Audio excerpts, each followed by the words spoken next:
Hello student, good afternoon.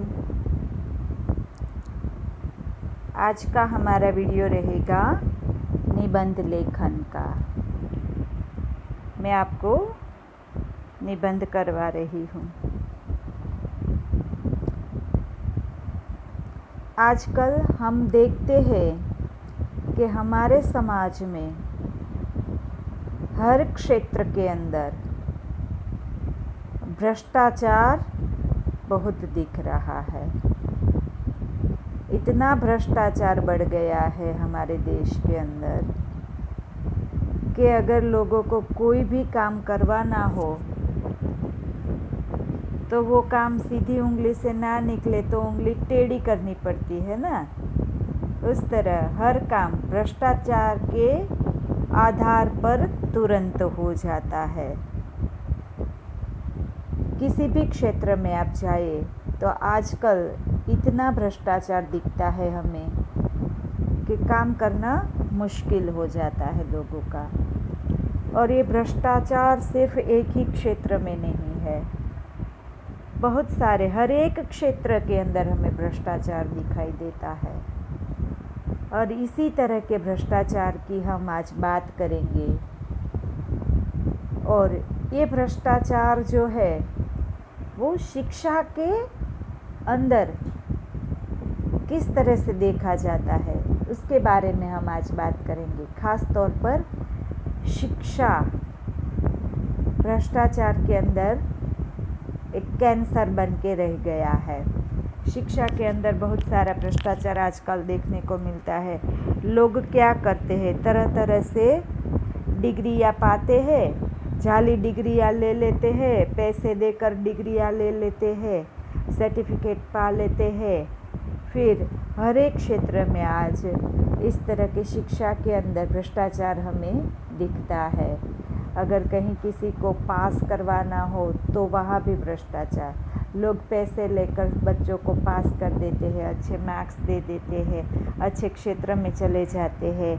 पढ़ाई लिखाई अगर कहीं हमारा एडमिशन करवाना हो आप लोगों को तो एडमिशन के अंदर भी भ्रष्टाचार रहते हैं। रिजर्व सीट रख देते हैं ऐसे, और वहाँ उनके जो संचालक होते हैं वो ज़्यादा फीस लेकर कम परसेंटेज वालों को भी एडमिशन मिल जाता है, जो इतने अच्छे आवश्यक मार्क्स नहीं लेके आते फिर भी उनका एडमिशन हो जाता है क्योंकि उनके पास ज़्यादा पैसे होते हैं।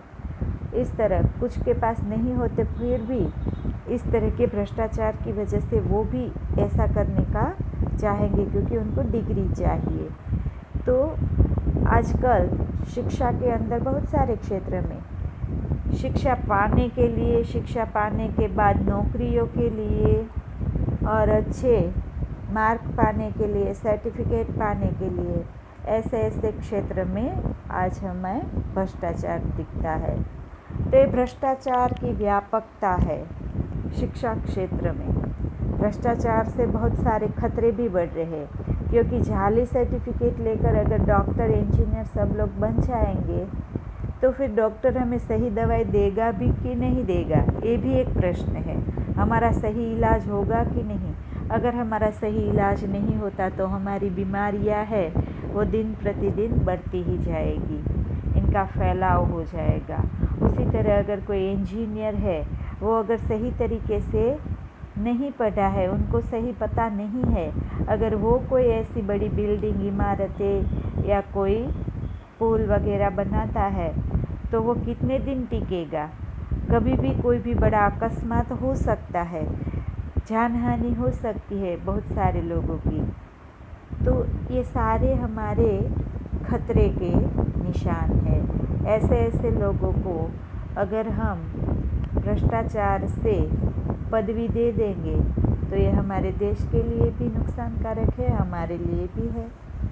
तो इस भ्रष्टाचार को रोकने के लिए हमें क्या कर सकते हैं, इनके उपाय और उनकी मुक्ति हमें मिल जाए। अगर हमारे देश से पूरी की पूरी तरह भ्रष्टाचार अगर चला जाता है तो हमारा देश भ्रष्टाचार मुक्त हो जाएगा। तो सभी लोगों के काम करने का आसान हो जाएगा, सबके काम जल्दी से हो जाएंगे और सही तरीक़ों से हो जाएंगे, तो सबको न्याय मिलेगा। भ्रष्टाचार एक ऐसा राक्षस है जिनकी वजह से हमें उनका भुगतान चुकाना पड़ता है और हम सही तरीक़ों से अपने कामगिरी को जिस तरह से करना चाहते उस तरह से नहीं कर पाते और हमें जो मिलना चाहिए फल उनका, वो हमें हमारी मेहनत का फल भी नहीं मिलता। इसलिए हमें इस तरह के भ्रष्टाचार को हमारे समाज से दूर करना बहुत आवश्यक है। अगर दूर करेंगे तो हमारा ही फ़ायदा रहेगा। हम ही ऐसे भ्रष्टाचार को बंद कर सकते हैं, पर इनके लिए सब लोगों को एक साथ मिलजुल कर सबका सहकार करना चाहिए, सबको मिलजुल के इनका उपाय करना चाहिए।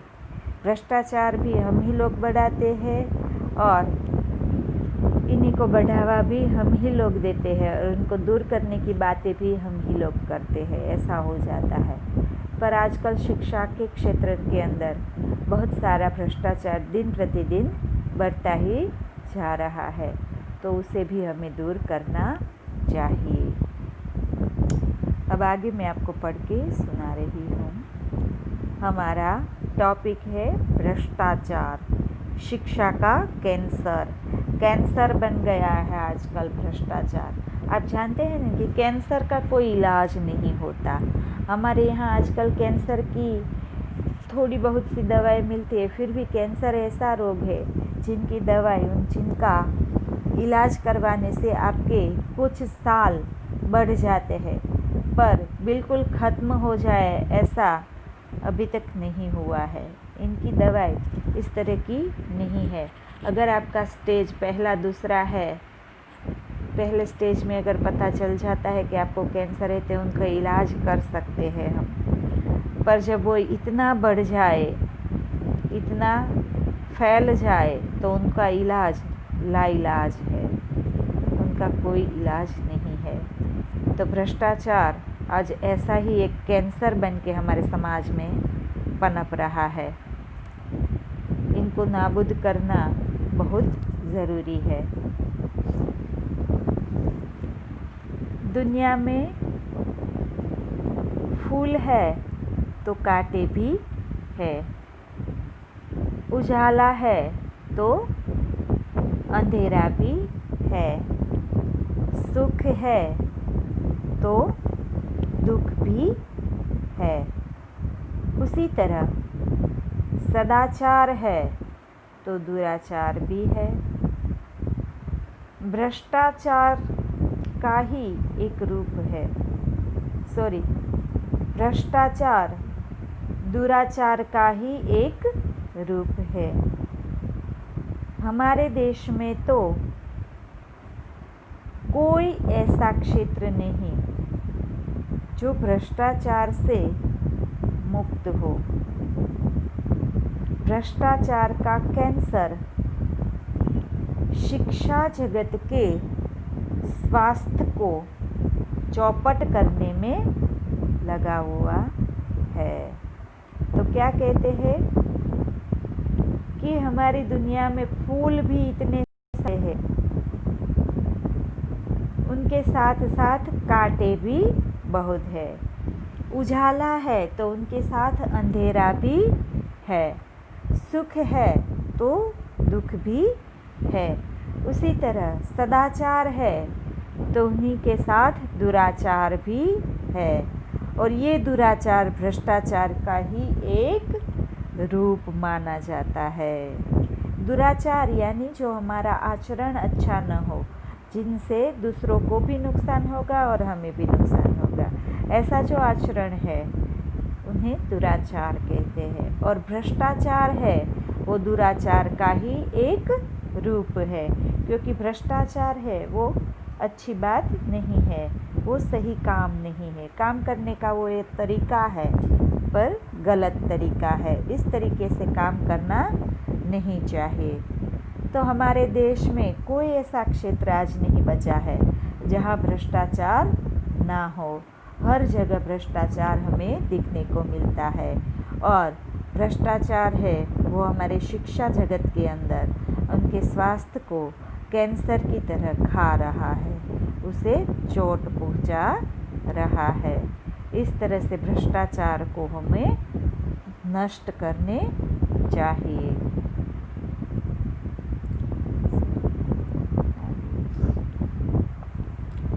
शिक्षा जगत सरस्वती देवी का पवित्र क्षेत्र है। सरस्वती कला साहित्य और ज्ञान विज्ञान की देवी है, शक्ति है। वह निर्मल स्वभाव वाली है। वह बौद्धिक जड़ता के अंधकार को दूर करती है। क्या कहते हैं हम लोग, शिक्षा की देवी सरस्वती देवी है ना, वो हमें शिक्षा प्रदान करती है। हम अगर एग्ज़ाम में भी पहले बैठते हैं तो पहले सरस्वती माँ को प्रणाम करते हैं, उसको याद करते हैं, उनसे हम आशीर्वाद लेते हैं कि हे माँ, मैं तुमसे प्रार्थना करती हूँ कि मुझे इस एग्ज़ाम में उत्तीर्ण ज़रूर करना। कम से कम यही प्रार्थना करते हैं कि जो मैंने पढ़ा लिखा है वो सब मुझे याद अच्छे से आए और मैं अच्छे से अपने एग्ज़ाम में लिख पाऊँ। इस तरह की प्रार्थना हम करते हैं। तो वो हमारी शिक्षा की देवी है, हमें ज्ञान प्रदान करती है और हमारे बौद्धिक स्तर को बढ़ावा देती है। उनसे हमारा बौद्धिक स्तर भी ज़्यादा बढ़ता है। तो इस तरह से सरस्वती देवी है वो साहित्य, कला, विज्ञान और ज्ञान की देवी है। वो हमें शक्ति प्रदान करती है। वह निर्मल स्वभाव वाली है। कैसी है? निर्मल स्वभाव वाली है। सरस्वती माता है, सबको एक जैसा ही आशीर्वाद देती है। फिर हम कितना कर सकते हैं वो हम पे निर्भर है। बुद्धि भगवान ने सबको एक जैसी ही दी है, पर हम उसका उपयोग किस तरह से करते हैं वो हम पे डिपेंड है। तो कि बौद्धिक जड़ता के अंधकार को वो दूर करती है। हमारी जो बौद्धिक जड़ता है, जो हमें कम समझ में आती है, उनको दूर करने का कार्य ये हमारी देवी जो है सरस्वती देवी, वो उसका कार्य करती है। तो कि शिक्षा क्षेत्र से ही प्रतिभा और शिक्षा क्षेत्र से ही प्रतिभा और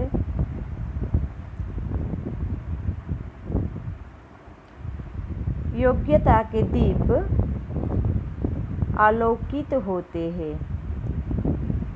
इस क्षेत्र से राष्ट्र को योग्य शिक्षक, लेखक, डॉक्टर, वैज्ञानिक, इंजीनियर, प्रशासक और कार्यकुशल व्यक्ति मिलते हैं। तो कि शिक्षा से ही हमें समाज के अंदर जो योग्य लोग हैं वो मिलते हैं, वो हमें योग्यता प्रदान करती है। हम जानते हैं हमारे समाज में तरह तरह के लोग अलग अलग क्षेत्र में अपना प्रभुत्व बनाते हैं, अपना कार्य क्षेत्र बना लेते हैं उसे। तो शिक्षक है, लेखक है, डॉक्टर है, वैज्ञानिक है, इंजीनियर है। तो ये सारे के सारे कहाँ से मिलते हैं?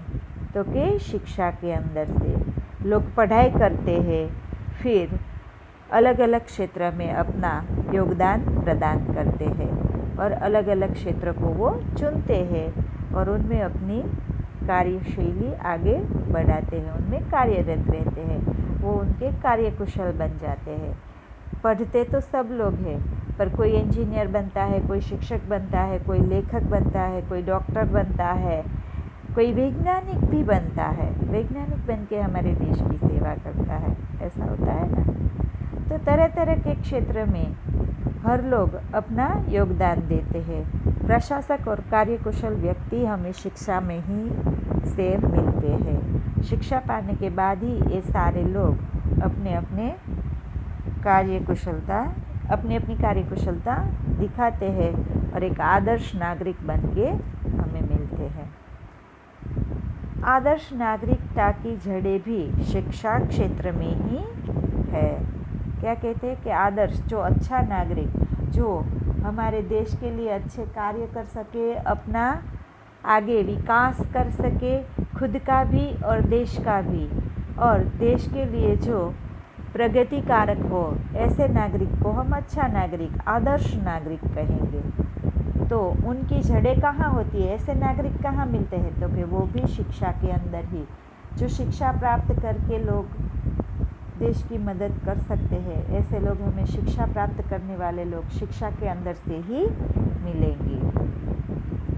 राष्ट्र के विकास की नींव शिक्षा क्षेत्र से ही होती है। इसलिए शिक्षा क्षेत्र से भ्रष्टाचार का होना देश के लिए भीषण खतरा है। भ्रष्टाचार से सड़ रहा शिक्षा क्षेत्र राष्ट्र को कभी सुनहरा भविष्य नहीं दे सकता। क्या कहते हैं कि हमें ये सारे लोग शिक्षा क्षेत्र से ही मिलते हैं। आदर्श नागरिक, वो भी हमें शिक्षा से ही मिलते हैं। राष्ट्र के विकास की जो नींव है, जो उनको आगे बढ़ाने का कार्य करते वाले लोग हैं, वो भी हमें कहाँ से मिलेंगे, तो कि वो भी हमें शिक्षा से ही प्राप्त होंगे। अगर हमें अच्छी शिक्षा प्राप्त की हुई है तो हम हमारे देश के लिए अच्छे कार्य कर सकते हैं, हमारा देश का विकास कर सकते हैं। अगर हमें पता है कि किस तरह से देश का विकास करना है, तो ये सारे लोग हमें कहाँ से मिलेंगे, तो कि शिक्षा से ही सारे लोग हमें मिलेंगे।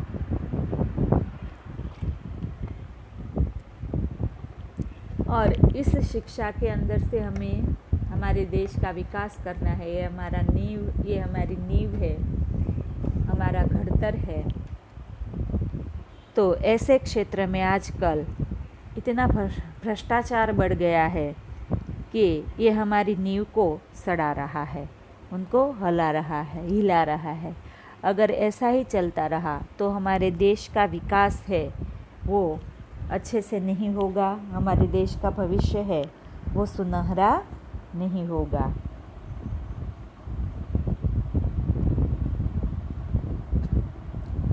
भ्रष्टाचार है वो एक मायावी दानव है। वह अनेक रूप धारण कर सकता है। शिक्षा जगत में कहीं वह डोनेशन के रूप में है, कहीं शाला भवन की मरम्मत के रूप में है, कहीं वह छात्रों को उत्तीर्ण करने के लिए रिश्वत के रूप में है। क्या कहते हैं कि भ्रष्टाचार है वो एक बहुत बड़ा दानव यानी राक्षस, हम जानते हैं ना, बहुत बड़ा मायावी दानव है। कैसा है? मायावी दानव है। वो अनेक रूप धारण कर सकता है, अनेक रूपों में, वो तरह तरह के रूप में वो हमें दिखाई देता है।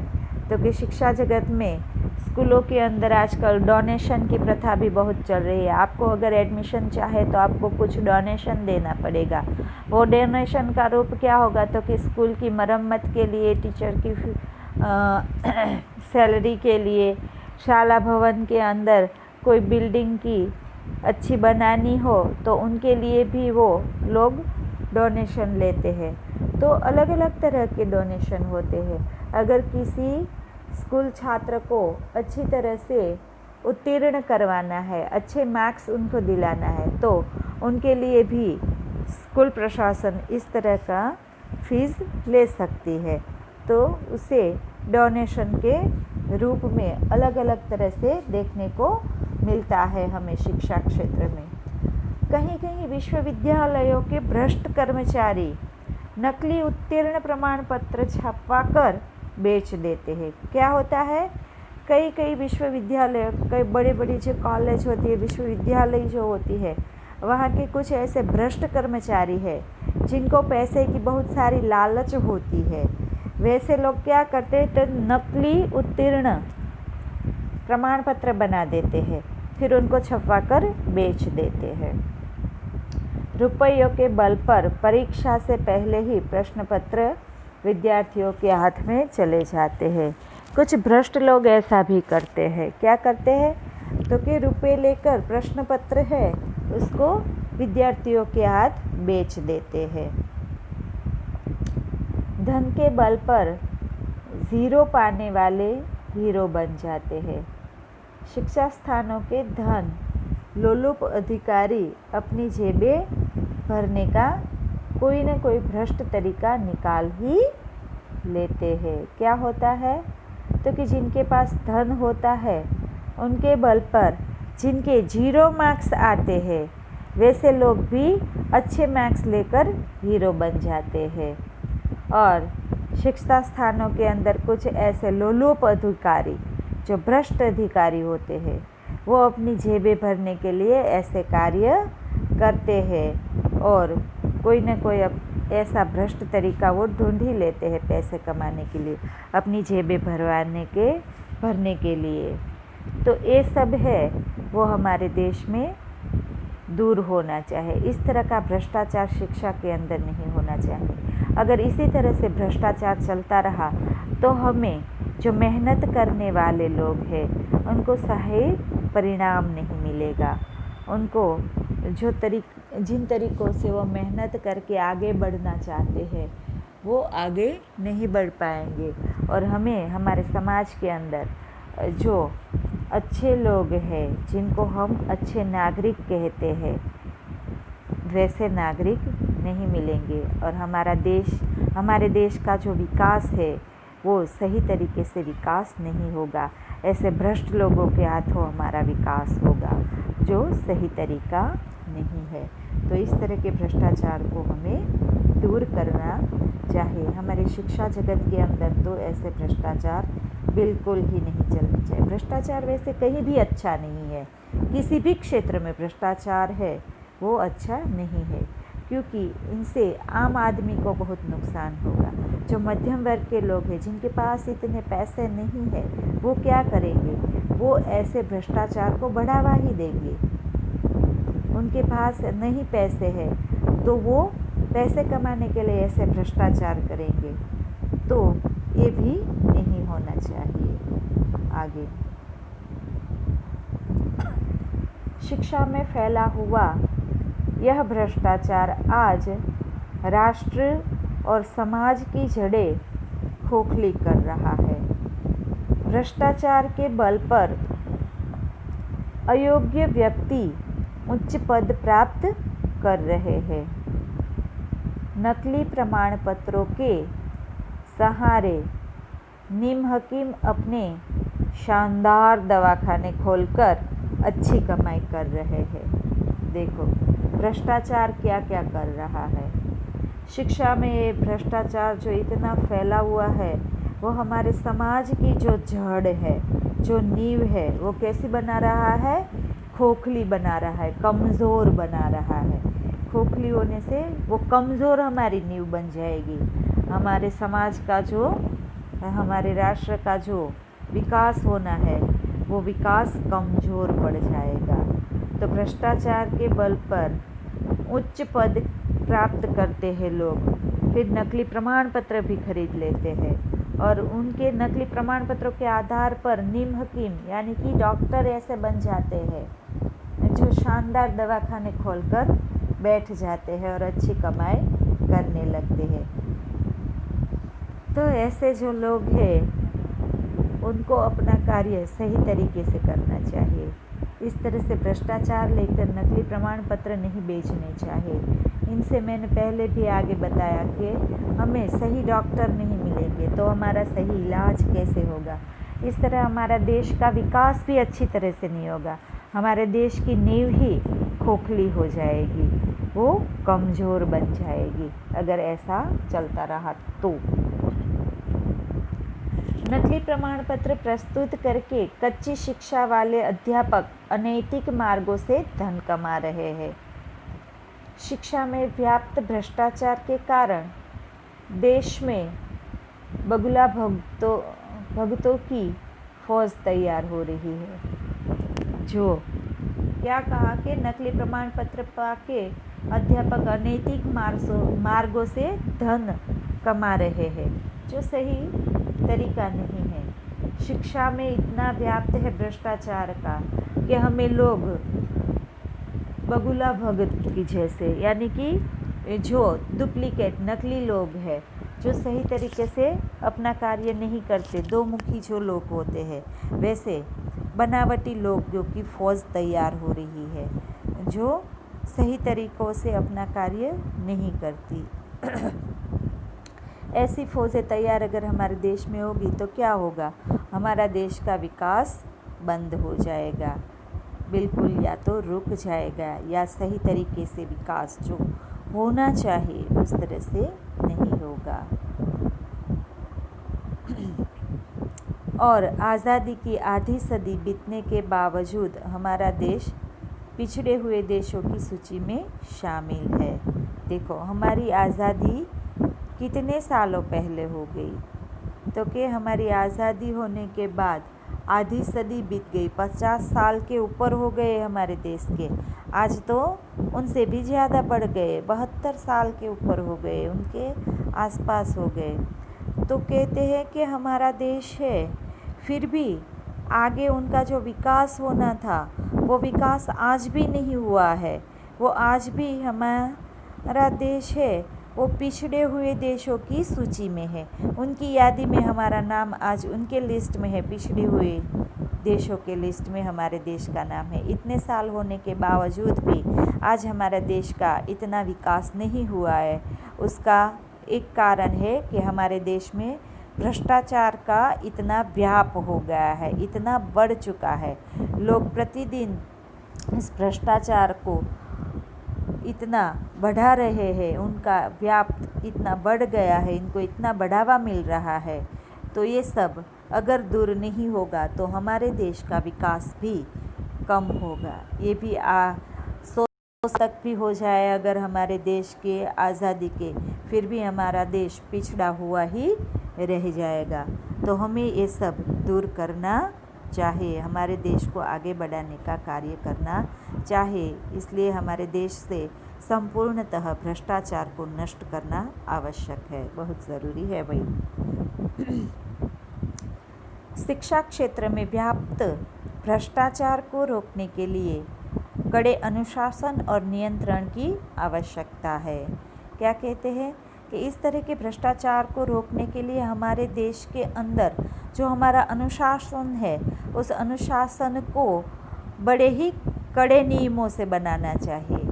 जो दूसरी बार कोई अगर ऐसा भ्रष्टाचार करना चाहे तो उनको इस तरह की सज़ा मिलनी चाहिए कि दोबारा कोई इस तरह का कार्य करने का सोचे भी नहीं। हमारे नियमों को आवश्यक कड़ा बनाना चाहिए। कम से कम अयोग्य व्यक्ति को बढ़ावा नहीं मिलना चाहिए। डोनेशन बंद होना चाहिए। योग्य, दक्ष एवं प्रतिभाशाली व्यक्तियों को इस क्षेत्र में आगे आने का मौका मिलना चाहिए। अगर इस तरह का भ्रष्टाचार बंद नहीं होगा तो ऐसे योग्य लोग, प्रभावशाली लोग, वे लोग आगे नहीं आ पाएंगे, वो पीछे ही रहेंगे और हमारा देश है उनका विकास भी अच्छी तरह से नहीं होगा। तो ऐसे लोगों को मौका मिलना चाहिए और भ्रष्टाचार बंद होना चाहिए। शिक्षकों को उचित वेतन मिलने पर वे अनैतिक ढंग से कमाई करना बंद कर सकते हैं।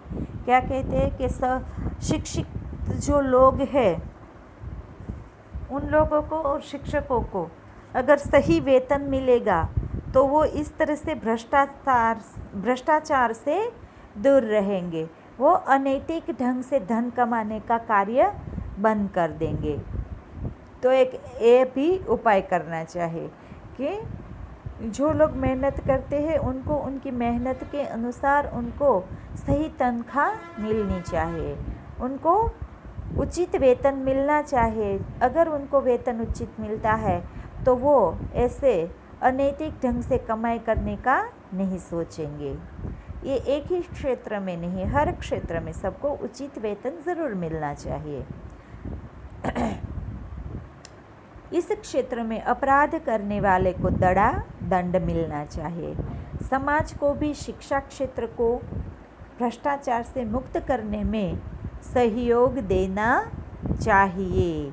समाज के सभी लोग मिलकर ही ऐसे कार्य कर सकते हैं।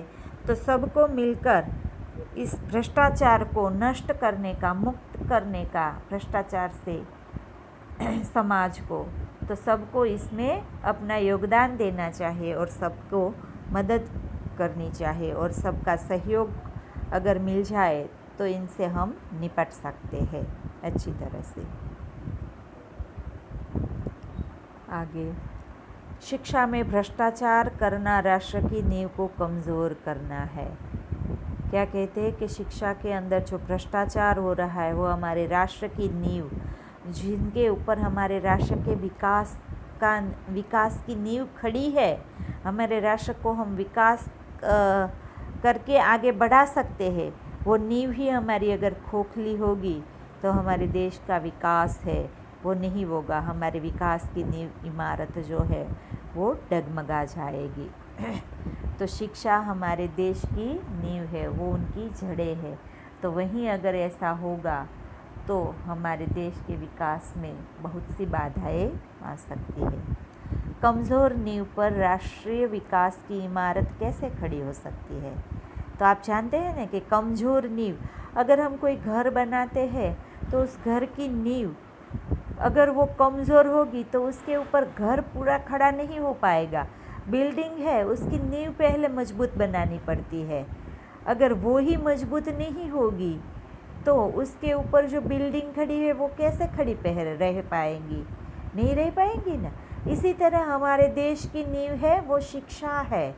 अगर शिक्षा ही सही तरीक़ों से नहीं होगी, उनके अंदर इतना भ्रष्टाचार होगा, डुप्लीकेट हमारे प्रमाण पत्र अगर बेचे जाएंगे, एग्ज़ाम के अंदर प्रश्न पत्र अगर बेच दिए जाएंगे, तो जो मेहनत करने वाले लोग हैं, जो सही तरीक़ों से नॉलेजेबल लोग हैं, ऐसे लोगों का अच्छी तरह से विकास नहीं होगा, तो अच्छे हमें नागरिक हमारे देश के जो है वो अच्छे नागरिक नहीं मिलेंगे और हमारे देश का सही विकास नहीं होगा। ना तो अच्छे इंजीनियर मिलेंगे, ना ही डॉक्टर, ना ही वैज्ञानिक, ना ही लेखक। तो ऐसे भ्रष्टाचार को शिक्षा से दूर करना चाहिए, क्योंकि हमारी विकास की नींव है हमारे राष्ट्र की शिक्षा। तो हमें हमारी जो इमारत है वो मजबूत नींव के ऊपर खड़ी करनी चाहिए। इसलिए इस तरह के भ्रष्टाचार को दूर करना चाहिए। यदि स्वतंत्र देश को स्वस्थ रखकर प्रगति के पथ पर बढ़ना है तो इस भ्रष्टाचार के कैंसर से मुक्त करना ही होगा।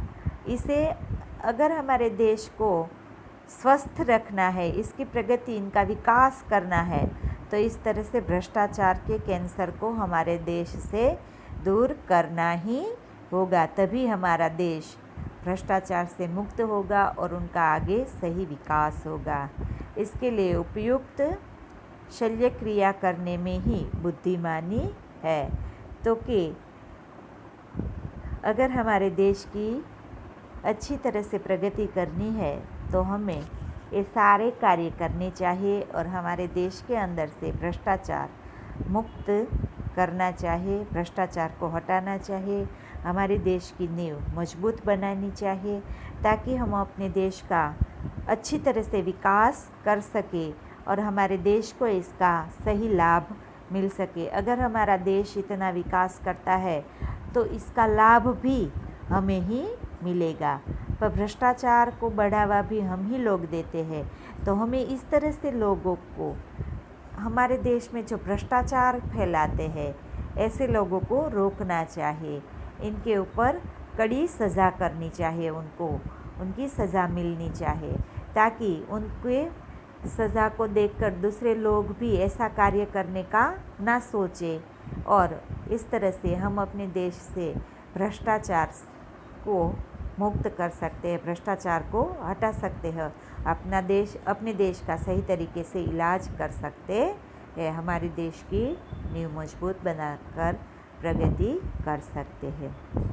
तो बच्चों, आज का वीडियो हमारा यहीं तक ही रहेगा। ये निबंध जो है वो आपको आपकी नोटबुक्स के अंदर भी लिखना है, निबंध विभाग के अंदर, ठीक है। यही आपका होमवर्क रहेगा। Okay, thank you student.